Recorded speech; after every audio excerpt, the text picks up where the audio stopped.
ушул 50-гө жакын уйларды алат белеңиз же болбосо могул үй, Subaru машинаны алат белеңиз же болбосо могул кочкорду алат белеңер. Бул кочкордун баасы жанагы үйдү, машинаны бириктирип кошсоң дагы бул кочкорго жетпейт.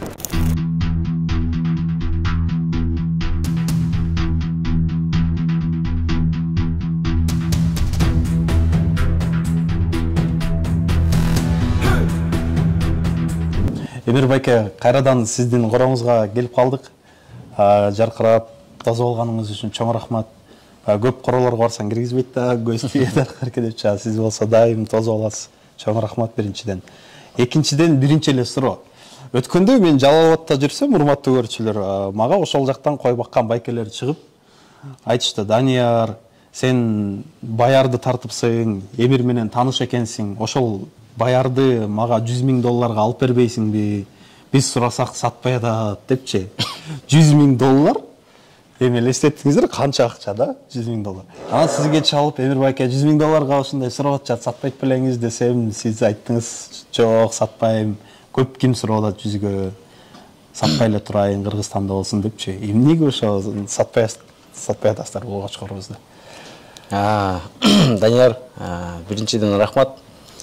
Ушундай биздин коробузду келип тартып биринчи чыгарууңарды аябай сонун чыгаруу болуптур. Кандай деп ойлойсуздар? Могул Toyota Land Cruiser'дин баасы кымбатпы? Же болбосо могул кочкордун баасы кымбатпы? Бул биздин атактуу кочкорубуз $36,000 алып келген. Элдердин баары көрүп, мага да жазып атышты, аябай сонун тартып кетиптир, сонун чыгарыш болуптур деп. Экинчиден ушу атактуу Арашан айылга кош келипсиздер. Рахмат чоң. Арашан айылында ушундай атайын Арашан койлорун багабыз, ушактан ушу айылдан көбөйтөбүз, чыгарабыз деген ниетибиз менен ушу Арашан айылында өзүбүздүн чарбабызды ачканбыз. Экинчиден бул Арашан айылына биз жээн болобуз. Биздин тайкелерибиз Арашандан болот. Анан сиз айтып кеткендей эле ооба, баярга жакшы акчаларды беришкен. $100,000 деген бул өтө эле чоң акча. Ооба, негизи таң каласыңдар $100,000 бир кочкорго депчи. Ооба. $100,000 беришти. Анан баяда ошо биякта өзүбүздүн улуу байкелерибиз бар, кой баккан. Аттарын атап эле коеюн эми. Алар менен тамашалашып калгам мен. Мен кочкорумду сатам, албайсызбы деп. Ал сурап калды, канча деп. Несе мен тамашалап эле айтып коем, $200,000 депчи. $200,000 деп. Айтсам, арадан көп убакыт өтпөй эле, бир жуманын ичинде ошо Казакстандан конокторубуз келиптир. Анан ошо байкелерибиз да сурап калды да: "Эмир, сен $200,000 деген турбайсыңбы? Сат" деп. $200,000? $200,000. Анан $200,000. Анан жок байке. Биз ал жөн эле тамаша иретинде эле айтылган сөз болчу. Баяр сатылбайт. Баяр Кыргызстанда калыш керек. Баяр ошо Арашан деген породанын символу катары, Арашан койлорун как улучшатель кочкор катары ошо Кыргызстанда калыш керек деген ой менен саткан эмеспиз. Ошо $200,000. $200,000. Аз башка көрүүчүлөргө Эмир байке бул таң калыштуу болушу мүмкүн да. Эми мисалы мен болсо сатпай экен 200гөчү. Анан башка көрүүчүлөр деле эми канча төлөйм $200,000 болуп деп ишенбеши мүмкүн да. Башкаларга анткени баягы табышмак да, чынындачы. Бирок эмне үчүн $200,000 суммага бербей атасыздар? Ошол мага кызык болот. Биринчиден бул ушу жаныбар менен ошо бизге Алла Таалам бир береке бериптир. Ушу кочкор аркылуу биздин коробуз элдер таанып калды да. Биз менен элдер, бизде элдер таанып калды. Ушу атың жакшы чыкса, атыңды тааныйт дегенде, ошо кочкордун аты аркылуу көп кишилер бизди билип калды да, ошо баяр аркылуу. Баяр. Анан экинчиден ушу баярды алгандан баштап биз өзүбүздүн чарбабызды дагы жакшыртып баштадык да. Жакшы ургачы койлорду алып баштадык, токтуларды алып баштадык. Ушу именно ушу баярга коелук, баярдан жакшы тукум алайлык депчи. Мындан ары дагы ушу баяр менен эле тукумун токтоп калбай, ушу баярдан дагы жакшы козулары, кочкорлор, койлор, жакшы кыздары, балдары чыксын деген ниет менен жакшы койлорду да алганбыз азыр. Көргөзөк сизге. Урматтуу көрүүчүлөр, биз бул чыгарылышта сиздерге мактаналы же болбосо өзүбүздү көргөзөлү деп тартпай элебиз, тескерисинче сиздерге дагы дем күч болсун, мотивация болсун, үлгү болсун деп тартып атабыз. Анткени ар бир кыргыз короосунда ушундай баярдай болгон кочкорлор турса жаманбы, Эмир байке, туурабы? Ошон үчүн үлгү ала турган биздин Эмир байке, сизге чоң рахмат чынында. Эмир байке, жаңы келген маткаларыңыз менен тааныштырыңыз, ургачы койлор менен. Бул жак каяктан келди, койлор канчадан келди, канча баш келди, ошол тууралуу. Бул жакта быйыл ошо орозо бүткөндөн кийин бир жакшы улуу байкелерибиз бар. Ришат Кабазов жана Данияр Рахманов Дон деп коет. Ал байкебизди баары Дон деп билет. Ошолор чалып, Эмир ошо биз коюбузду саткан жатабыз. 34 баш бар, сатабыз. Если мүмкүнчүлүгүң болсо кел сүйлөшөлүк деп, анан ошо биз чогуу отуруп сүйлөшүп, анан бир жакшы чечимге келип, ошо 34 баш ошо Ришат байкенин короосунан ошо элитный маткаларды сатып алганбыз өзүбүздүн корообузга. Булардын баасы $7000 болду да. Ар бирөөнүн баасы. Бул деген аябай жакшы ба. Азыркы убакта мен ошо жакында эле ошо угуп калдым. Ошо дагы бир оптан бир киши алыптыр. 31 демке башты $10,000 уже алып. Бара-бара эле булардын баалары өсүп келатат. Бул койлордун арасында Ришат байке өзү дагы бир жарымысынан кичине азыраак койлорун өзү эле $10,000 мындай тандап сатып алган койлор бар да. Бул кочкорду биз 1 жылдан көп болуп калды алганыбызга, $36,000. Сер келгенде бул кочкорго нак $50,000 берген. $50,000 берген. Бирок биз анда эле сатпайбыз деп эле ошондой эле позициябыз ошондой болчу. Сатуу деген сөздү биз башыбыздан алып салганбыз да. Баяр жөнүндө тийишмей жок деп. Тийишмей жок. Бул мен тамашалап айтып коем. Жана криптовалюта дегендер чыгып атпайбы? Электронные деньги деп постоянно тоже акциялары көбөйөт, чоңой берет эмеспи? Бул койлордо ушундай да, крипто баран деп коем да. Крипто баран. Булардын да акциялары көтөрүлө берет да. Кыргыздардын таза крипто бараны экен, криптовалютасы экен. Крипто кою да.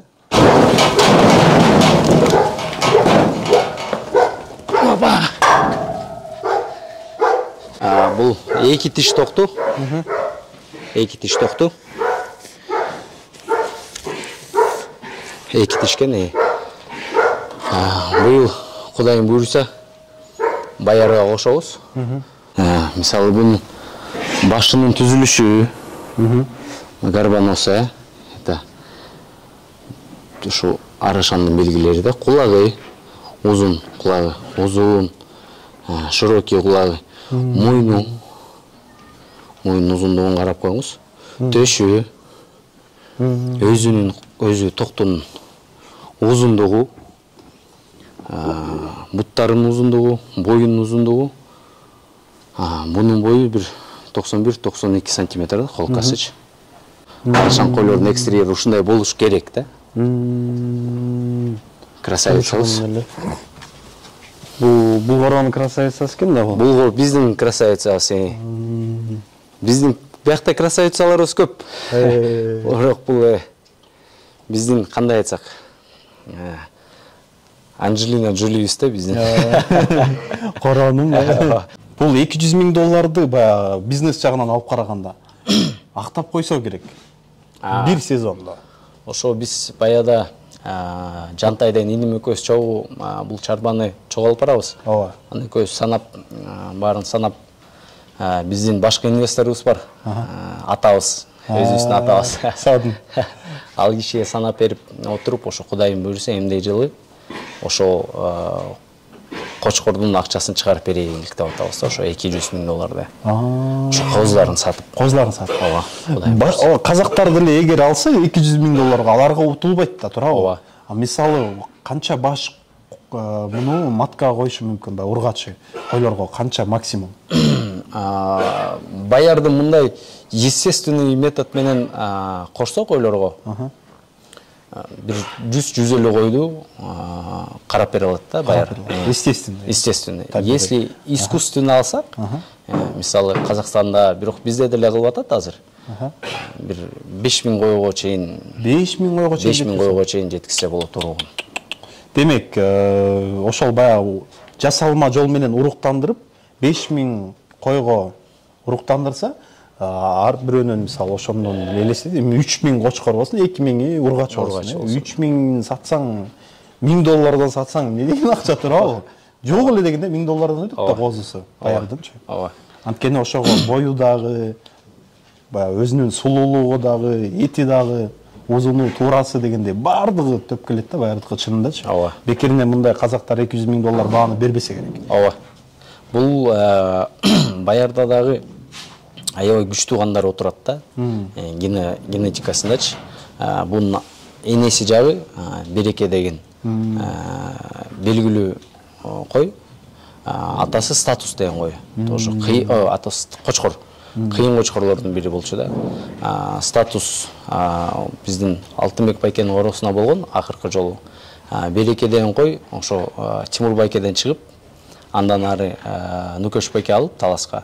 Азыр Жамалбек байкеде да Береке деген кой. Өтө кыйын кой. Быйылкы жылдын чемпион кою болгон кой да. Мындай салмакты ошо койлор көргөзө элек болчу. 141 килограмм кой салмакты көргөздү да. Сон. Азыркы биз сүйлөп аткан, сөз кылып аткан баяр канча салмакка жетип калды? Мен жарым жыл мурда келгенде бир. Ооба, биз ошо жакында эле тартканбыз. Эми азыр баяр кууттан 1-2 жума эле болду алганыбызга. Атак жазында койлор менен чогуу куутта жүрдү. Баярдын салмагы бир 186-187 да, салмагы килограмм. Куут убагында бул рабочий салмагы. Биз дагы өтө катуу жем берген жокпуз, көп жемчи. Өзү мындай нормасы менен жейт. Диетада деп койсок деле болот да. Эмди жылкыга Кудайым буйруса, ошо выставкага даярдап, ошо абсолютка чыгарабыз деген ниетибиз бар. Баярды. Анткени уже тукумдарын алып баштадык, уже өзү жетилди. Азыр бою 1,3 м. Ошо эмди жылга чейин жакшылап багып, Кудайым буйруса, анан выставкага чыгарабыз деген ниетибиз бар. Бул ушу биздин козубуз. Ургачы козубуз. Ишне какап калыптыр. Аты Байчечекей. Бул баярдын биринчи кыздардан болуп биздин коробузда туулган. 5 айлык козу да. 5 айлык. 5 айлык ургачы козу. Мына ушул козуну да карасак болот да. Сөөктөрүнүн жогондору, башынын түзүлүшү, кулагынын узундугу, куйругу, разрезы да, полный. Полный разрез. Бул дагы красавицабыз да биздин. Жаш козуларыбыздын красавицалары, баярдын красавица кыздарынын бири. Аты Байчечекей. Ушинтип бүт козуларыбызга ат коюп чыкканбыз. Эринбей. Баярдын кызы Байчечекей. 5 айлык экен да. 5 айлык козубуз. Буйруса, буларды эмди жылы уже башка кочкорго кошобуз. Азыр кочкор карап атсаңар керек кийинкиге. Азыр кочкор карап атабыз, ушу баярдын кыздарына бир жакшы кочкорду кошойлук деп. Пока еще таба элекпиз. Бирок поисктебиз. Издеп жүрөбүз. Жакшы.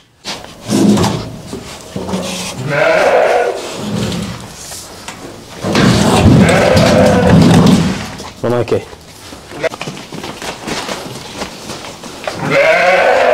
Зарыбек. Туптырем бер. Мына бул биздин кочкорубуз. Баяр. Баяр.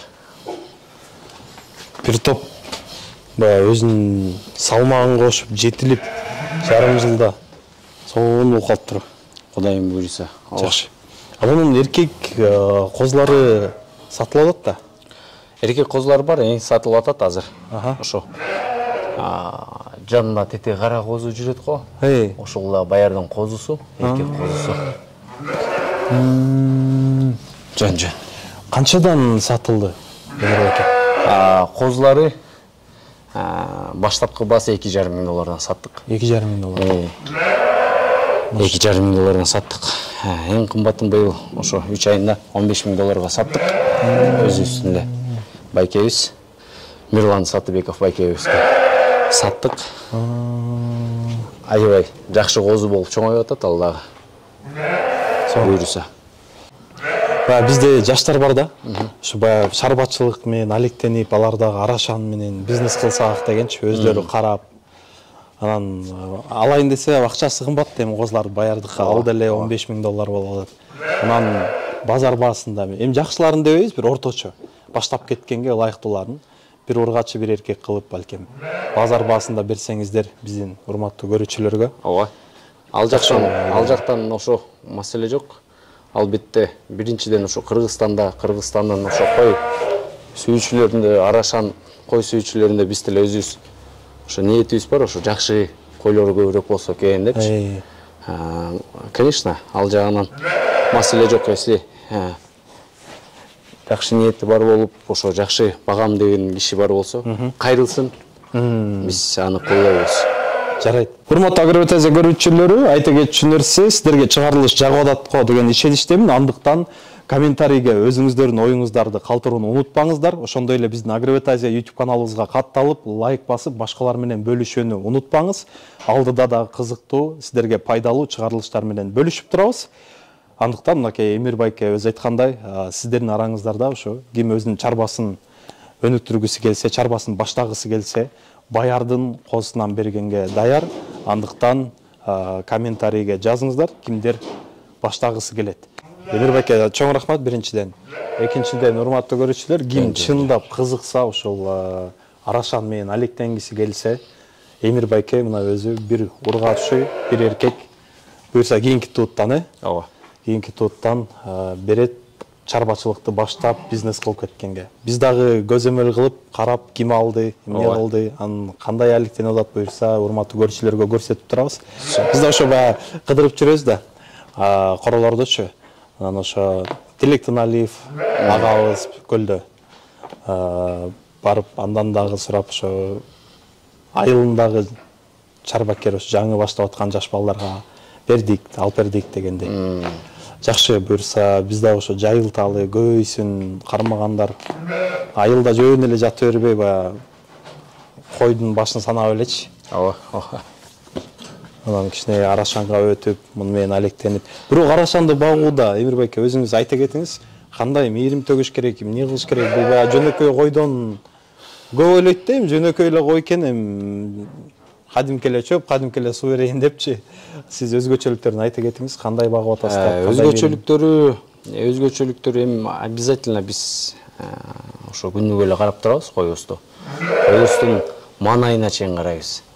Манайы кандай болуп атат, кандай чөп жеп атат, кандай жем жеп атат, аксаган жокпу, жөтөлгөн жокпу, чарбабызда койлордучу. Обязательно бир жылда 2 жолу ошо альбени бермегин беребиз. Койлор туутуп алганда биз ошо витаминдерди кыш убакыт болуп калат анткеничи. Ошо витаминдерди көбүрөөк кой жесин деп сабиз беребиз, редька беребиз. Анан биздин дагы бир жакшы досторубуз бар, гидропоника өстүргөнчү. Ошо чөптү өстүрөт, ошо чөптү дагы беребиз койлорубузга. Ошо особенно ошо туутуп убагында же бооз убагында, чтоб койлорубуздун организми витамин менен бай болгондойчу. Бул эми жөнөкөй койдон айырмасы көп, ошон үчүн баасы дагы ушундай болот, кымбат болупчу. Мээрим төгүш керек. Мээрим төгүш керек. Көңүлүнө караш керек деңиз. Ооба. Муну бүт мындай орустар айткандай, надо к этому делу, даже к любому делу, ошо душаңды бериш керексиң да. Душаңды берип, канчалык жакшылап, канчалык аракет кылсаң, ошончо Алла Таалам берекесин берет. Муну алып башкаларга малчыма каратып коеюн, айылга жөнөтүп коеюн деген болбойт деңиз. Жок, болбойт. Биз өзүбүз көргөндө эле биз өзүбүз бияка көчүп келдик. Үйдү бүтүп алыпсыздар. Үйдү бүтүп алдык. Өзүбүз бияка көчүп келип, өзүбүз дагы ушул Арашан айылында турабыз. Буюрса, сиздерден үлгү алып, сиздердей жаштар көбөйөт деген ишеничтебиз. Кыргызстанда. Макул Эмир байке, жакшы туруңуз. Сизге рахмат. Сиздин иштегендериңизге ийгилик. Ар дайым биздин эшигибиз ар дайым ачык. Ар дайым корообуз ачык сер үчүн келип. Рахмат. Серде болгон коноктор менен конокторго биз ар дайым кызматтабыз. Рахмат. Урматтуу көрүүчүлөр, кийинки видеолордон көрүшкөнчө сак саламатта калыңыздар. Урматтуу Агробет Азия көрүүчүлөрү, эскерте кетчү нерсе, Агробет Азия дайым сиздердин кызматыңыздардабыз. Кайсыл гана райондо болбоңуз, биздин агрономдор, ветеринарлар сиздерге жардам бергенге даяр. Кандай гана сурооңуздар болбосун, мал жандык боюнчабы, же болбосо жер иштетүү боюнчабы, кандай гана суроо болбосун, биздин даректерге келип, сурооңуздарды берип, бекер консультация алып кетиңиздер. Андыктан дайым сиздердин кызматыңыздарда Агробет Азия.